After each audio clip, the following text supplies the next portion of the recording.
Rangers, and welcome to Ranger Ruby YouTube channel. In today's video, I'll be going over safety in the national parks. Let's go ahead and dive right on in. So, given how much we talk about safety in the national parks, you might kind of seem like national parks are a dangerous place that you go to visit, when in reality, that's not entirely true. Most of what I'm going to be talking about today are tips and suggestions that the National Park Service gives, and less about your imminent danger and safety. So think of it more as tips for visiting the national parks and doing various activities that will help prevent injury and harm. So there are two main kinds of categories of safety. There's water safety and then land safety. So today we're only going to be talking about land safety. So the first sort of category that we'll be talking about is biking in the national parks. Here are some basic safety tips. That is to put on your safety gear. This includes helmets or bike lights or bright clothes and reflectives. To remember to follow the park rules. Different national parks have different rules, so be sure to know that, especially when you go something like biking.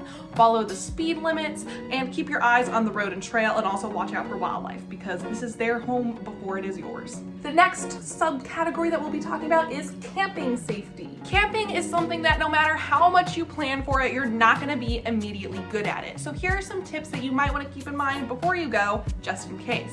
To always make sure that you light your fires and stop them safely. National parks and forest fires are two things that you don't want to happen on your watch. So make sure that you follow all the procedures and guidelines when using campfires. Also make sure you're aware of your personal safety as well as your family safety.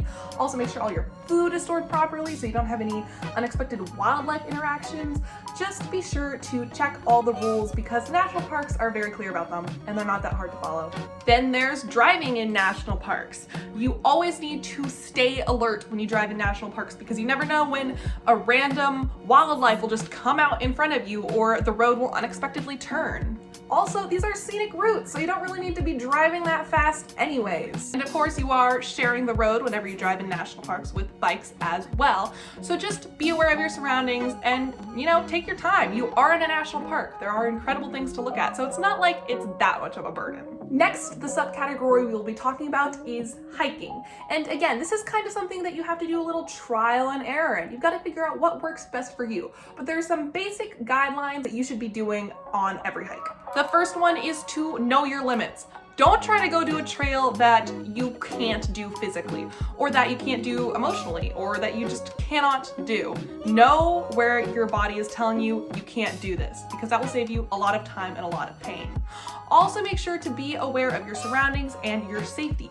And this is a huge thing to do, but to plan your hike ahead of time. Don't just show up to the park one day and pick a trail if you're gonna go on a major hike. And another giant tip is do not rely on your cell phone, especially in national parks. Your cell phone is not a light source. It's not a map, it's not a survival kit, and it's not going to always have reception.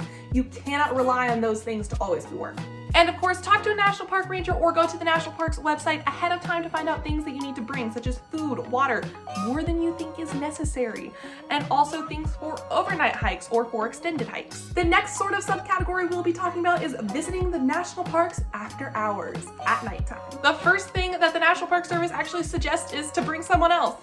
Going by yourself is probably one of the more dangerous things that you can do. Remember to plan your trip ahead of time, especially the roads that you'll be taking and where you're going. Remember to be seen and to see. So make sure to wear reflective things if you're biking, or to have your lights on, or carry a flashlight with you. Remember that in some national parks, even if you don't think about it like it's in the south, it can definitely get way cold at night. So bring layers. And finally, there's one that you don't really think about immediately being a safety problem, but that is photography in the national parks. I will always remember when we were in Yellowstone National Park and there was a woman who got out of her car to take a picture of a bison and was standing like 3 feet away from him.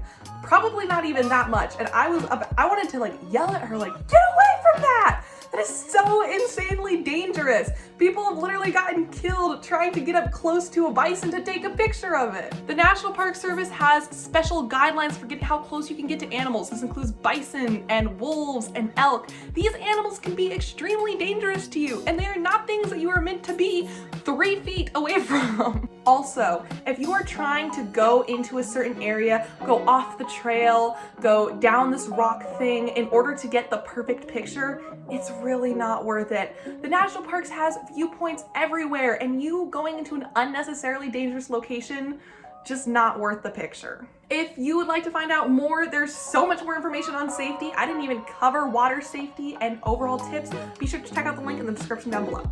Well, everybody, that's the end of today's video. I hope you enjoyed it. If you did, please be sure to give this video a huge thumbs up and comment down below your thoughts. I'd love to hear from you. Also, be sure to click that red subscribe button and little bell next to it to always know to post new videos. Thank you so much for watching again, and I shall see you next video. Bye!